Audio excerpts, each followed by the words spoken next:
Okay, so today's lesson is on chapter 27, lesson 1. We're going to be plotting points in the coordinate plane. So we've done quadrant 1 before when we plotted points and when you graph ordered pairs in the coordinate plane. But today we're going to be talking about all 4 quadrants, okay?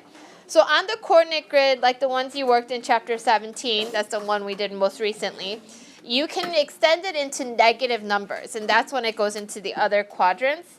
And this is referred to as a coordinate plane because a plane extends in all directions without an end, okay?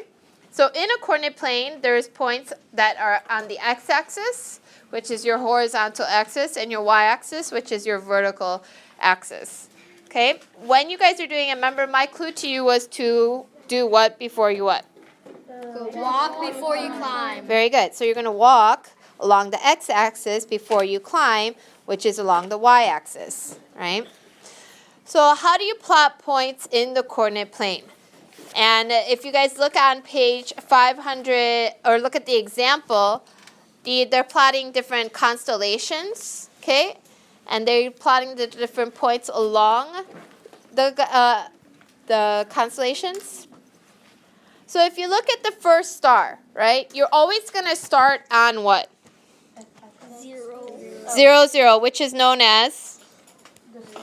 Origin. Origin. Thank you. 0 is known as the origin. Think of original, okay? Origin, where it starts. Where does it come from, okay? So you're always going to start on 0, and move accordingly from there. So if you start on 0, and then if you wanted to go into the negative numbers, right? So if the x-axis, this one, is a negative number, instead of moving to the right, we are now going to move to the left. Okay, so you're going to move towards the left. Because if you go towards the right, those are the positive numbers. But when you go to the left, those are the negative numbers. So that's for the x-axis. So when you go along the y-axis, you guys can see that they also have a choice of doing the negative numbers, right? So when you're going along the y-axis and you want a negative number, and you're going to go down. Okay? So when you want negative numbers, you're going to go down. Okay? If you go up, that's going to be your positive numbers, which is what you guys are already familiar with. Okay? So any negative numbers on the x-axis is going to be going to the left, and any numbers that are going to be negative on the y-axis is going to be going down.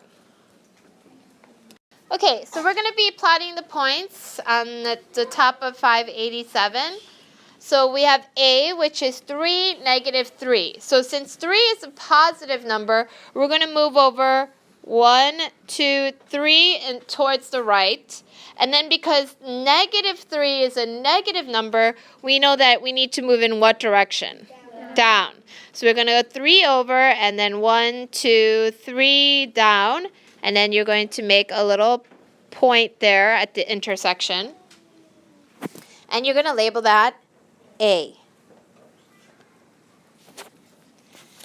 Then let's go on to the next one, 0, 2. So that's one we're familiar with, right? 0, meaning we don't move anywhere, but we do what? Climb up 2, and then plot it, and label that L. Okay? And then we're going to go to 7, negative 1. So you walk over 2. And then you go down 1, which is negative 1, 7, negative 1. And that is S. Then we go up to 6, 3. So you walk over to 6 and you climb what? 3. Up or down? Up. 1, 2, 3, because it's a positive number. And we're going to label that N. And then the last one is negative 3, 4. So you go to the what direction? Left, because it's negative. 1, 2, 3. And then you go in what direction for 4? Up. 1, 2, 3, 4.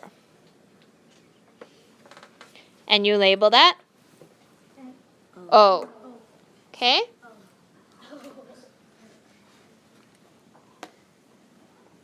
Okay, so let's start with A, L. So connect A to L. And then connect L to N.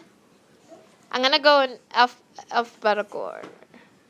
Do they want us to go to S? L, N, A, L, S. I think it's supposed to be the Big Dipper or something. So like we go from L to O and then L to N to...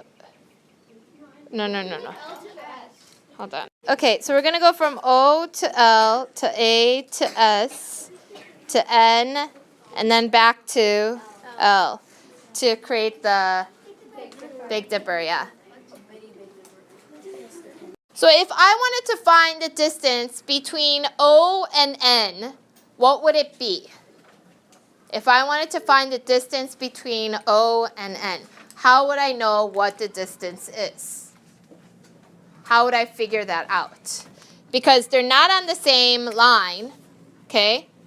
But how would we know what the distance is? And how are we measuring distance? Are we measuring it across or are we measuring it up and down? How many of you guys believe it's across? How many of you guys believe it's up and down? It's actually measuring across. So distance, we're going to be using the x-axis, okay? So when we go from O to N, how many spaces do you have to go over to reach where N is? So if we were to count this, right? So you go 1, 2, 3, 4, 5, 6, 7, 8, 9. And then you would reach the same place where N is located. So the distance from O to N is 9. Okay?